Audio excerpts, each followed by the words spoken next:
We're talking about the Shroud of Turin. Raise your hand if you've heard of the Shroud of Turin. Okay, just about everybody. Awesome. Yeah, so the Shroud of Turin is this cloth. Of course, doesn't look all that great on this in terms of resolution, but this is what the size of it is. It starts, this is like basically the midway point, and you've got the frontal image and the back image. So it's like Jesus, you have this long piece of cloth. Jesus lays like this, and the cloth is folded over him, like a, I don't know, sandwich. And the cloth has all these stains on it, and that's just from the fires. It's been through a lot, right? It's got a lot of trauma. And then if you look at this image, it's not very strong. It's a very faint image, so you could look at this cloth and think, okay, whatever, and, just keep moving on. But there's actually a ton into it. It's actually the most studied scientific object in the world right now. Like, it has had hundreds of thousands of hours spent analyzing this cloth. Why? Because the Vatican considers it to be the greatest relic of Christian history. It is considered to be the burial cloth of Jesus. Right? So if it is the burial cloth of Jesus, then that would be what John chapter 19, verse 38 through 41 say, that Joseph of Arimathea, who was a rich man, took this big linen cloth, brought over to the body of Jesus, and wrapped his body in it. Okay, so we're at this point, but how do we get to the point where there's an image on the cloth? The current theory for Christians would be that image on there came when Jesus' body was resurrected from the dead. Right? So he's wrapped in it on Good Friday, and then a couple days later, he resurrects. And what's interesting is that there's no directionality. Right? So when Jesus decides to resurrect from the dead, it's kind of like a lamp. You've seen a lamp with like the shade, and you got the little bulb on the side. There's no directionality to this image. It's almost as if light, heat, and radiation just burst forth from his body in all directions, right? It's not just like one side or whatever it might be. And so that would be what we think is the origin of it. So this would be an actual photograph of Jesus Christ, if it truly is the burial cloth of Christ. Now, what we're going to look at in this presentation is all the mystifying qualities about it that scholars have found. You have the fact that there are three-dimensional properties to it, that this shroud image is a photographic negative, not a photographic positive like every other normal photograph, and that it's got X-ray qualities, and there's a couple other new discoveries, that there is real blood on the shroud, that there are Jerusalem flowers on the shroud, and that there is Jerusalem soil on the image. So, super fascinating. The first one is that there's no paint. So this guy, his name is Dr. Alan Adler, he's a chemistry professor, says there is no paint, no stain, and no dye on the image, which is mind-boggling because your first thought is, how did this image of the crucified guy get on the cloth? Well, someone painted it, right? Well, according to him, there's nothing on there that would suggest that. There's like maybe individual specks of paint, and maybe from someone who looks at the image and decides to paint it, maybe it was a flick of the paint. But if you look at the image on there, it's not from paint. We actually cannot recreate the image. What he calls it is one of those really like chemistry terms, like a dehydrative oxidation process to the cellulose of the cloth. But what's really fascinating is that this, like you've got the cloth, if you take any piece of clothing, you analyze it to the microscopic level, it's just the little fiber at the very top. Right? You think of all the fibers that make up some type of cloth, it's just the very tip of the top. So it's like if I took out a piece of hair and laid it on top of my shirt, like literally that's basically what this image is, which is unexplainable. Like how do you make something like that? That's why we can't recreate it. I mean, that's impossible to do. It's literally the width of half of that of a human hair. The next mystery about this is that there's 3D data. Now you think, what the heck is 3D data? Well, this is what it would be. It would be taking some type of cloth or something and putting it into this analyzer, and it creates a three-dimensional image. This was created recently by NASA. However, what's interesting about the inventor of this, Peter Schumacher, says this: only the Shroud of Turin has produced these results from a VP8 image analyzer. Only the Shroud of Turin, if you take a bunch of cloths actually and put it into the image analyzer, only the Shroud of Turin is the cloth that can create a three-dimensional image. So it's just another mystery about this that's like, how do you make something like that? Like, we can't even make that today. How would an artist 2,000 years ago or 100 years ago or 500 years ago, how would they make an image like this? It's just something mystifying about it, which we could say is evidence for the resurrection. So one of the things he says is, quote, "One must consider how and why an artist would embed three-dimensional information in the gray shading of an image when no means of viewing this property of the image would be available for at least 650 years after it was done." They're referring to what people think is if they say it's a medieval forgery or that it was dated in like the 1200s. How do you make that if we just come up with new technology and it's able to do it? Right, one would have to ask, why is this result not obtained in the analysis of other works? Right? But when we say other works, there's literally hundreds of ancient burial cloths. There's no image on there, and they don't create three-dimensional images. The next mystery is photographic negatives. Has anybody ever seen like a photographic negative? Raise your hand if you have.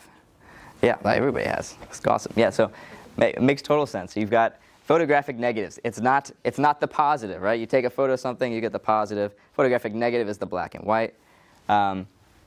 According to the first photographer of the shroud, Secundo Pia, in 1898, he takes the first images of the shroud, and when he develops them, he finds that they're not like normal pictures. He finds that the image is clearer in the photographic negative, which doesn't make any sense and would suggest that there's something odd about the image, right? Just one of the other things that's like, I don't know what's going on. This photograph showed up positive instead of negative. Some people believe the shroud to be a forgery, but it must be asked, how could a forger create a photographic negative image 500 years before the invention of a camera? Right? That's just like, if you think it's 1,200 years old, or from the 1200s, it just doesn't add up, all this different evidence. So if you pull up an image on your phone maybe of the Shroud of Turin, and you see that his mouth is closed, but you see his teeth, which indicates there's X-ray qualities. Or you look at the fingers. The fingers are insanely long. Why is that? Because it's an X-ray, right? So there's X-ray qualities in the shroud. Again, just emphasizing it over and over again. It doesn't make sense if some human made this. Then there's real blood on it. And this is according to real scholars, like people who are experts in blood. This is not just some random kook who says, I think this is blood. No. We've got Dr. John Heller, a chemist from Yale, and a blood expert, Dr. Alan Adler, says there's real blood, and these blood stains are from genuine clotted wounds. They pass 11 different diagnostic tests, enabling them to be pronounced to be true blood in any court of law. Italian pathologist Dr. Pier Luigi Bamabolone says the blood type is AB. Do we even know what the blood type is, right? The University of Texas Center for Advanced DNA Technologies director, Dr. Victor Tyron, says it's blood AB. Like scholar after scholar keeps saying that there's blood on the cloth. And what's interesting also is that not only is there blood, but the image of the man on the shroud is absent where the blood stains are present. Right, so okay, what does that mean? It means that there's blood on the cloth before the body image-making process began, which would make sense if Jesus dies on Good Friday, has the cloth on him, his blood soaks into it, there's no image on the cloth yet, then a couple days later he resurrects, and the image comes out, but not on the places where there's substantial blood loss, which are the hands, the side, the head, the feet. So how could such a profound reality occur? Basically, I just explained. And then the shroud has flowers from Jerusalem in it, which is also incredible. So the shroud has faint flowers in various places, which I should have brought up a picture of that. But a floral expert from Hebrew University is convinced this. So this is Dr. Darnan. So there's a picture of him in the upper corner there. He says that 70% of the floral images that are on there are within a 10 by 10 square kilometer area within Israel, the center of which lies between Jerusalem and Jericho. Right. So if you've got Israel, which is about the size of New Jersey, or a small little slip of land, 10 by 10. Where is that located? Mainly Jerusalem, right? It's pinpointing where the flowers came from, Jerusalem. And if you think of when Jesus was buried, right, you've got all the women who put flowers on there, right? It's a typical burial custom. You bury somebody with a bunch of flowers. So Jesus is, wrapped there with flowers and the shroud. So some of those flowers end up making it into the cut. Besides the floral imagery, a biologist and criminology professor, Dr. Max Frey from the University of Zurich, identifies 57 different pollen plants on the shroud, of which many are from Israel. And he basically concludes from this that Plants on the shroud from Palestine and Anatolia are so numerous compared to the species from Europe that a casual contamination cannot be responsible for their presence. It's saying there's so many from this area that it seems to be saying that it originated from this area, right? From Palestine and Anatolia, which is the Jerusalem area.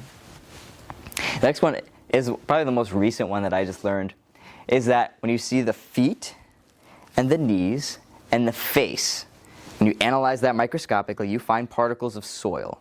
And they found that that soil originates from Jerusalem. Right? So we have Jerusalem soil on the shroud. Right?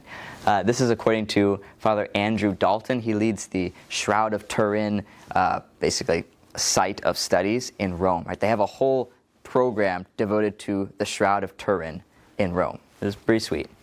And he's delivered presentations on it in China, Singapore, the Philippines. He's gone all over, so really cool guy. And then we have another one, Dr. Pierre Barbet. He wrote this book called A Doctor at Calvary. One of the first books I read on the shroud is a picture of him. He says that the blood flowing from the wrist to the forearm, right? So the image of the shroud, so he's like this, right? He's got one leg over the other. And he says that the blood flowing from the wrist to the forearm, right? So there's a big blotch of blood over his wrist, which would be like from the crucifixion site, right? The nail. It's flowing along his forearm, and then it continues off. The way that it's directioned, he basically just took it and tried to put it on a wall, like, where would this blood be flowing if his arms were upwards? And he says the way that it would be at a 65-degree angle would correspond to a man who had his arms outstretched in the crucified position. Then another doctor, Dr. Gilbert Lavoie, says that the thumbs are not seen on the shroud. Right? So all you see are 4 fingers. You don't see all 5. Why would that be? Because when a nail is sent through the wrist, the median nerve is affected, and the thumb is pulled inwards. Right? So just medically speaking, there's a reason why there's only 4 fingers shown. So the man on the shroud has a serious traumatic incident that occurred to his wrists. Right? That's why you only see 4 fingers. Dr. Gilbert Lavoie also argues for the crucifixion from the fact that the blood from the wrist flows to the forearm into an off-body spot. So like not only on like one arm, but on the other arm too. Like the way it's all flowing is indicating he was crucified. And then everything that we know about ancient Israel and ancient Jerusalem, the ancient Roman Empire, in terms of how they crucified somebody, it all corroborates with this man on the shroud. Right, so for example, we have a chest wound over the heart, which has strong blood stains throughout the shroud. This would suggest a Roman lance. Like if someone looks at the shroud and looks at the blood, it's like, okay, it looks like a lance. Like someone really stabbed this guy, and that's the way blood is flowing out. That's from Scripture. And then there are over 100 small dumbbell-shaped, right? So you got 1 line, 1, all over his body. And that would be the same thing as what we know about the Roman flagrum, right? When you would scourge somebody, that's what it looked like. You had the rope, you had the dumbbell-shaped thing with 2 little balls at the end, which are made up of like pieces of metal, pieces of bone, right? And so that's the way it looks. So when you hit somebody, it's got those spots. And if you look at the shroud, that's what's all over him, right? Which would be like, okay, that is another piece of evidence that it was truly Jesus. And then you've got tons of blood around the head region, which scholars will say that looks like there's some type of head trauma that occurred. And then scholars will say that there's no way that this guy could have been alive because the shroud would have been totally saturated with blood, right? If your heart is pumping, you've got that many wounds all over you, the whole thing would be soaked. So this man has to have been dead, and he's got so much blood that's coming out that he would have had such blood loss that could have been the reason of death even, right? So this just makes sense. There are also signs of rigor mortis. So if you look at the shroud, his head is like pointing downwards, and his knees are like very poignant on the shroud. It's because his knees are bent. And why would it be bent? Because of the way that he's in is as if he has already died and his body has solidified, right? Rigor mortis, like medically, that's what happens to a human body. And you have Dr. James Cameron of London Hospital who says this is post-death contraction of the muscles. You look at the calves, you look at the hamstrings, look at the glutes, they're all bulging like a corpse in rigor mortis. So when we look at that, we think, what other crowned and crucified man from Jerusalem is there that this person could have been? Right? It's obvious it's referring to Jesus. Right? So that's all like the evidence that at least I know of. There's a lot more. You can look up in shroud.com. All the latest research is on there, and they continually keep pumping out new stuff. Right? So to summarize it all, we've got no one can recreate it. The cloth has an image of a man who's been flogged, crowned with thorns. His heart has been pierced. He's been crucified. The blood is real blood. Flower images and pollen from the city of Jerusalem. It's a photographic negative. It's got three-dimensional qualities, etc., etc., etc. Right? So all of these things suggest that this is the burial cloth of Jesus Christ. And some of the books I read on this would be Dr. Gilbert Lavoie, his book Resurrected, A Doctor at Calvary, and the Turin Shroud. But there's a gazillion different books out there by different scholars who are just like, this is insane. Like, what do we make of this? We can't recreate it. It's mind-blowing. Right? So that's the end. We can give a, yeah.